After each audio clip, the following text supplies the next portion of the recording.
Selamat pagi Bapak Ibu dan saudara dikasih Tuhan. Shalom. Kasih karunia dan damai sejahtera dari Allah Bapa dan Tuhan Yesus Kristus kiranya menyertai kita semua. Amin. Puji Tuhan, kembali boleh menyapa Bapak Ibu Saudara semua di pagi ini dalam suasana penuh dengan sukacita karena Tuhan masih berkenan mengingat setiap kita dan memberkati kehidupan kita.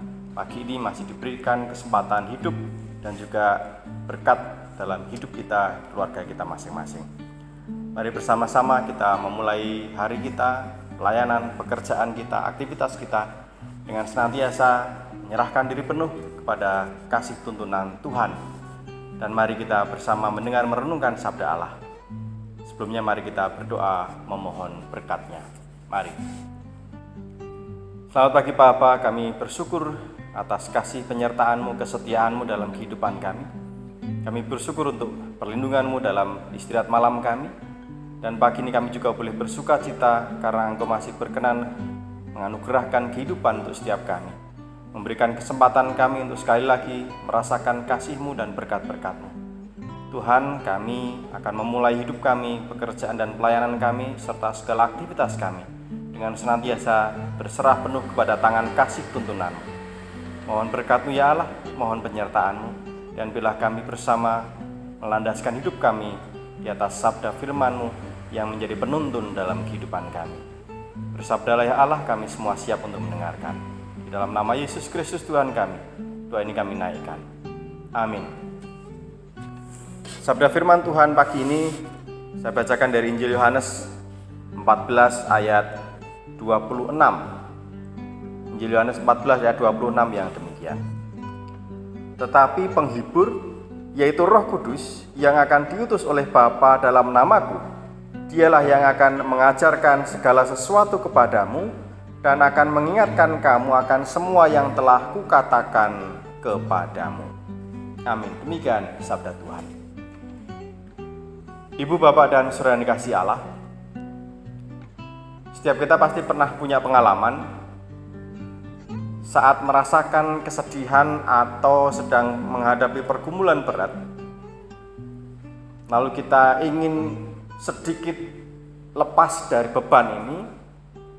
Nah, salah satunya adalah mencari hiburan, misalnya nonton TV, nonton Sri Mulat.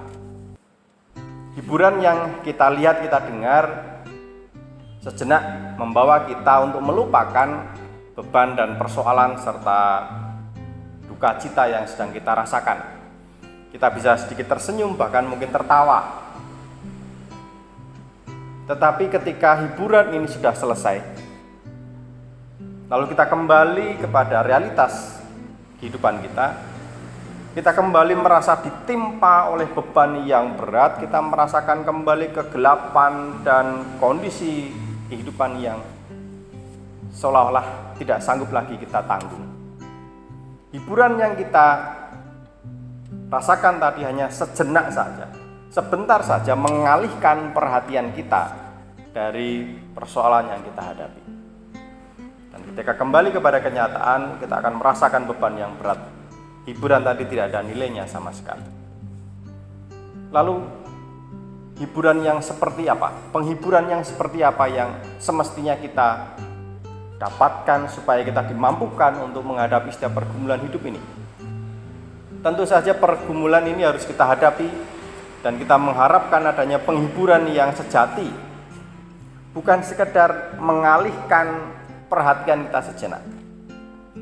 Sampai-sampai ada orang yang ingin lari dari persoalannya, justru menggunakan narkoba yang semakin menjerumuskan dia dalam persoalan baru yang tidak kalah berat.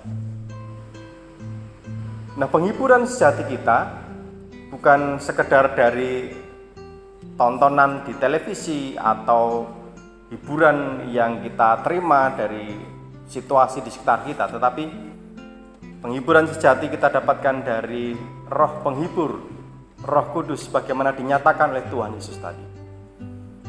Penghiburan yang sejati itu bukan hanya mengalihkan perhatian kita. Kalau orang Jawa bilang nyelamur, bukan.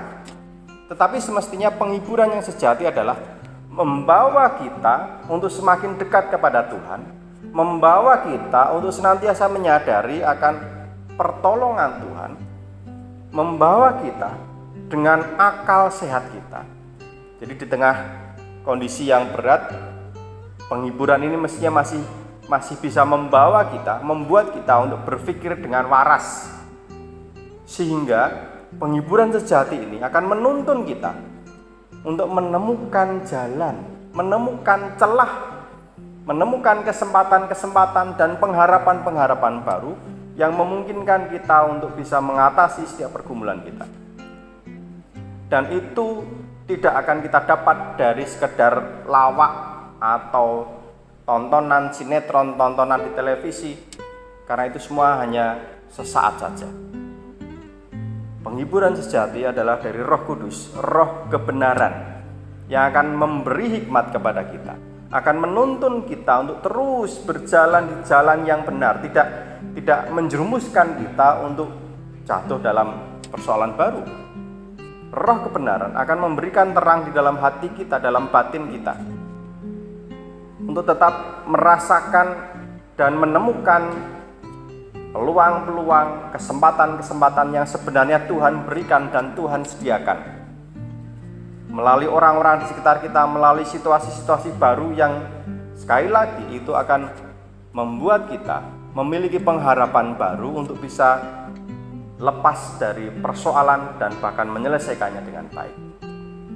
Oleh karena itu, mari Bapak Ibu dan Saudara dikasihi Tuhan, yang perlu kita lakukan adalah terus membuka hati kita untuk menerima hadirnya Roh Kudus, Roh penghibur ini, Roh kebenaran ini yang akan memberi hikmat kepada kita, untuk membuat kita tetap waras di tengah pergumulan berat, membuat kita tetap bisa berpikir jernih, bertindak dengan baik, dengan bijak, seturut dengan kehendak Tuhan.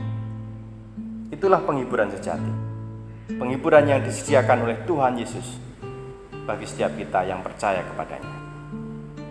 Selamat mengundang Roh Kudus dalam kehidupan kita dan rasakan tuntunannya. Tuhan memberkati. Amin.